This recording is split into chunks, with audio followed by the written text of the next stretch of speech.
So about 3 to 4 months ago, we noticed a decrease in the hot water temperature, and I just assumed that one of these elements was burning out, but it was really busy, didn't have a chance. So over Christmas, I finally decided, hey, I'm gonna find out what element needs replaced. I come down here and I'm shocked to see rusty trails all down the unit.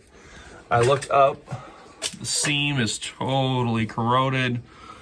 Oh, there's a trail there. Oh my, look at this. Bottom, same thing.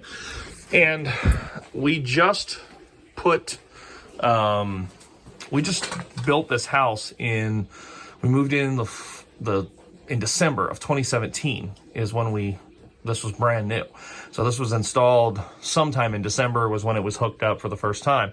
Manufacture date is May of 17. So 6 years and 2-3 weeks. So I go over here to the warranty panel and find out, oh, it's a 6-year warranty. So I called Rheem, explained the situation to them and said, look, this happened it's out of the warranty period, no question. We're 2-3 weeks outside of it. But this happened, this happened months ago. And matter of fact, when I pulled this off, there's sponges in here, like insulation. That foam insulation was just soaked. This bottom element was totally covered in like corrosion. And I mean, water had just been sitting in here. I did hit the reset button, and actually we have been using it. And actually it was working normally as far as the temperature after I hit the reset button. But I think the water shorted it out, probably one of the elements. So Rheem initially said no. They said, I'm sorry, it's out of the warranty period, nothing we can do. And I said, look, I understand that, but this failed within the warranty period. And, I'm going to, if you guys do right and you replace it, I'm going to tell people about that and say, hey, Rheem stands behind their products. They helped me out. Don't be afraid to buy a Rheem, even though this failed, 6 years. And I'm assuming it's this anode rod. I didn't know anything about that. Now, with the new one, I'm going to replace it every 2-3 years just to be safe.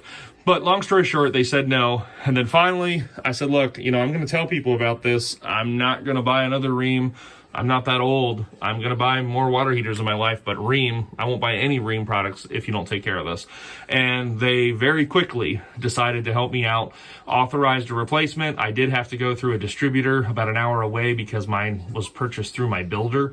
It was not purchased like at Lowe's or Home Depot or something. So a little bit of hassle there, had to go an hour to get it, but it was really no problem. I pulled up to the loading dock, they loaded the new unit on, and I walked out not paying a dime.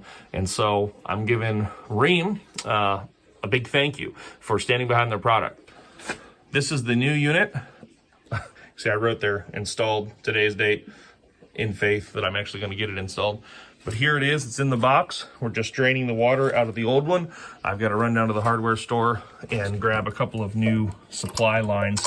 I'm just going to replace those, and then we will hook it up and test it out. So give you that update here just next part of the video. All right, so the unit is all hooked up and working really well. It's actually a pretty simple job. Just that wire, a couple of wire nuts under there, screw those panels shut. I actually hooked up the plumbing first before I hooked up the electric stuff just to check for leaks. I actually did have a leak on the left side. See where that red hot water pipe is coming out? There's that flexible hose. I did a really stupid thing. On those metal pipes coming out of the hot water heater, there was these little white nylon, what I now know was a lining. I thought it was like an insert, like a cap, a dust cap. So I tried to pull those out with my fingers when I unboxed the unit, couldn't do it. So I thought, well, I will use a pair of pliers, put them on, tried to pull, and then I realized, oh, you dummy, those are actually the lining of, that's actually the lining of the pipe. So I did nick it a little bit, and I had to add a little bit of Teflon tape because it was sweating, a little bit of water there, but that was my mistake. No other issues. It's all good to go. And the result is this. Good hot water. I actually turned up the temperature just a little bit. It's actually a little hot to even touch sometimes, but good for getting the dishes clean. I like good hot water for the laundry.